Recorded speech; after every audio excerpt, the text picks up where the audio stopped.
დილამ შვიდობის თქვენი დროით ჩვენთან საღამოს 8 საათი ხდება. გვითხარი რა იცით მოსალოდნელ სანქციებთან დაკავშირებით, ამ ყველაფერზე მიუთითებს თუ არა, მათ შორის კონგრესმენ ვილსონის კიდევ უფრო მეტად გააქტიურება, ჩვენ ვნახეთ ცოტა ხნის წინ მისი მეოთხე პოსტი, ტვიტი უბრალოდ სადაც ის წერს იმის შესახებ, რომ ამერიკას ვერავინ გააცურებს და ისინი კარგად ხედავენ პროცესებს საქართველოში. რა არის თქვენ ხელთ არსებული ინფორმაცია? მოგესალმებით ანა, დიდი მადლობა ჩართვისთვის. ვაშინგტონში 20 წუთში დაახლოებით ველოდებით რაღაცა ფორმის განცხადებას და გამომდინარე სწორედ იმ მოვლენებისგან, რომლებიც თქვენ ახლა ახსენეთ, ესეთი რა ესკალაციის ფორმა მიეცა თითქოს ამ მესიჯების გავრცელებას და ნარატივების თქვათ გამძაფრებას შეერთებული შტატებიდან გამომდინარე აქედან არის მოლოდინი იმისა, რომ სავარაუდოდ იქნება სანქციების რაღაცა ახალი წყება გამოცხადებული აი ამ 11 საათზე.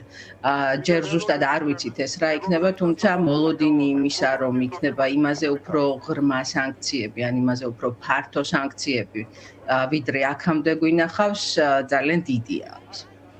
თუ შეგიძლია რომ გითხრა უფრო მეტი ამასთან დაკავშირებით ადგილზე რა ტიპის განწყობებია, რომ თქვენ ახსენეთ რომ ძალიან მალე რამდენიმე წუთში ჩვენ შესაძლოა ვნახოთ ეს განცხადება, ყოველ შემთხვევაში მოლოდინის სახეზეა. სხვა არაერთი წყაროს მეშვეობითაც ვრცელდება ასევე ეს ინფორმაცია. რა სიტყვით ადგილზე არსებულ სურათთან დაკავშირებით, ანუ რაზე არის საუბარი კონკრეტულად, ეს შეეხება ივანიშვილს, რა ტიპის გაფართოებას არის მოლოდინი ამ სანქციების პაკეტის, თუ შეგიძლია ამაზე გითხრა უფრო მეტი.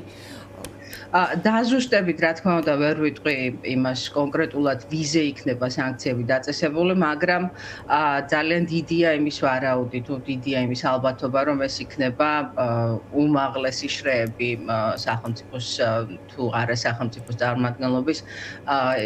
სავარაუდოდ ასევე იქნება სანქციები ბიძინა ივანიშვილზე.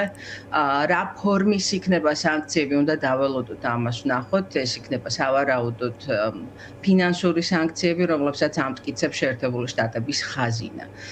როგორც წესი, ხაზინას დიდი დრო სჭირდება იმისთვის, რომ მიიღოს გადაწყვეტილება, ეს არის საკმაოდ კომპლექსური პროცესი ხაზინის მიერ სანქციების დაწესების, ის უნდა იყოს დასაბუთებული უკიდურესად კარგად, გამომდინარე იქიდან, რომ ნებისმიერი სახის იურიდიულ, თქვათ, გამოწვევას უნდა გაუძლოს სანქციებმა ადამიანის მხრიდან, თუ მოხდა ისეთ შემთხვევა, რომ ვინმე გაასაჩივრა სანქციები და შესაბამისად გამომდინარე ასეთი დეტალური პროცესისა მას სჭირდება ხოლმე უფრო მეტი დრო. ასევე ეს არის პოლიტიკური გადაწყვეტილებაც, რომელსაც იღებს თავდაპირველად თეთრი სახლი, შემდეგ ხაზინა ამას შედარებით დამოუკიდებელია ხაზინა, რადგან არ უნდა უცნაურად მოგვეჩვენოს და ხაზინა იღებს საკუთარ გადაწყვეტილებას შემდეგ ამ პოლიტიკურ მიმართულებაზე, რომელსაც თეთრი სახლი იძლევა.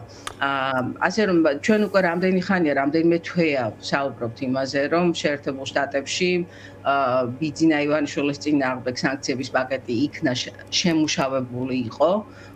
ეს ხდებოდა არჩევნებამდე რამდენიმე თვით ადრე, თუმცა ამ დრომდე არ გვინახავს არაფერი კონკრეტულად მის წინააღმდეგ. ჩემი ვარაუდით ერთ-ერთი ადამიანი იქნება ბიძინა ივანიშვილი, ასევე არ არის გამოსარიცხი, რომ მასთან ერთად კიდევ რამდენიმე გავლენიანი ადამიანი იყოს, როგორც ბიზნეს წრეების წარმომადგენლები, ასევე სახელმწიფო შტოს წარმომადგენლებიც. რას ნიშნავს ახლა თუ კი ვნახავთ ჩვენ ამ პაკეტს გამოცხადებულს და ის შეეხება ივანიშვილს, არის ახლა გარდამავალი პერიოდი ამერიკის შეერთებულ შტატებში, როგორც ვიცით, შემდეგი თვიდან ახალი ორგანო დაიწყებს მუშაობას და 20 იანვარი, რაზეც არის ხოლმე განსაკუთრებული აქცენტი ადგილზე ჩვენთან ქართული ოცნების ხელისუფლების მხრიდან. აი ამაზეც თუ შეგიძლია რომ უთხრა მაყურებელს უფრო მეტი, ეს გარკვეულწილად არის ხოლმე ინტერპრეტაციის საგანი, ამიტომ ავხსნათ თქვენი გამოცდილებით ჩვენი მაყურებლისთვის, რაზე მიუთითებს ეს ყველაფერი. შეიძლება თუ არა რომ არ ხდებოდეს გარკვეულწილად ამის შეთანხმება ახალ ადმინისტრაციასთან და რას ნიშნავს გარდამავალ პერიოდში ასეთი აქტის გამოცხადება. მე დიდ ყურადღებას არ გავამახვილებდი გარდამავალ პერიოდზე, გამომდინარე იქიდან, რომ ეს არის სანქციები არა რომელიმე ადმინისტრაციის მხრიდან დაწესებული, არამედ შეერთებული შტატების მიერ დაწესებული სანქციები. ამას ძალიან დიდი მნიშვნელობა აქვს ჩემი აზრით. სანქციებს უწესებს ამერიკის ხაზინა და არა რომელიმე კონკრეტული ადამიანი, რომელიც თქვათ ერთ თვეში მთავრობაში აღარ იქნება, ან ხელისუფლებაში აღარ იქნება.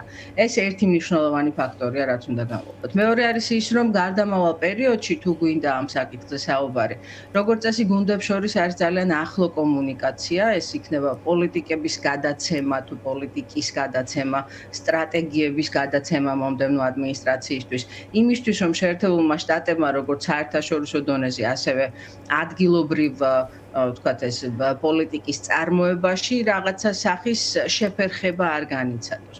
ასე რომ იმისი თქმა, რომ ახლა ბაიდენს შეიძლება რამდენიმე კვირა აქვს დარჩენილი, 20 იანვრამდე აქვს დარჩენილი და შესაბამისად ის უწესებს სანქციებს და გარდამავალ პერიოდს ძალიან დიდი მნიშვნელობა აქვს. ვფიქრობ, რომ არ არის ინფორმირებული განცხადება, გამომდინარე იქიდან, რომ კოორდინაციის ხარისხი ძალიან მაღალია, მით უმეტეს რაც უფრო ახლოს მივდივართ 20 იანვართან. ასევე ვრცელდება ჩემი ინფორმაციით, რამდენიმე შეხვედრა გაიმართა როგორც მაიკ უოლცთან, რომელიც იქნება პრეზიდენტ ტრამპის ეროვნული უშიშროების მრჩეველი და ასევე გაიმართა სენატორ მარკო რუბიოსთან, რომელიც ამ დრომდე ჯერ ისევ სენატორია, ის შემდეგ უკვე როდესაც ახალი ადმინისტრაცია მოვა, ის დატოვებს სენატში მის პოზიციას და უკვე გადავა სახელმწიფო მდივნის თანამდებობაზე. ამ ორ ადამიანთან გაიმართა საქართველოს მეგობრები, საქართველოს ვთქვათ საქართველოს დემოკრატიული განვითარების მხარდამჭერების შეხვედრა, სადაც საქართველოზე იყო საუბარი. ასე იმის თქმა, რომ რაღაცნაირად ეს ორი გუნდი განსხვავებულად ან სხვადასხვა სტრატეგიებით იმოქმედებს, კიდევ ერთხელ ვიტყვი, რომ არაინფორმირებული განცხადებაა უბრალოდ, გამომდინარე იქიდან, რომ როგორც პრეზიდენტი ბაიდენი, ასევე და შეიძლება ვთქვათ, რომ განსაკუთრებით პრეზიდენტი ტრამპი საერთაშორისო დონეზე ძალიან აქტიურად ეცდება შეერთებული შტატების ინტერესების დაცვას.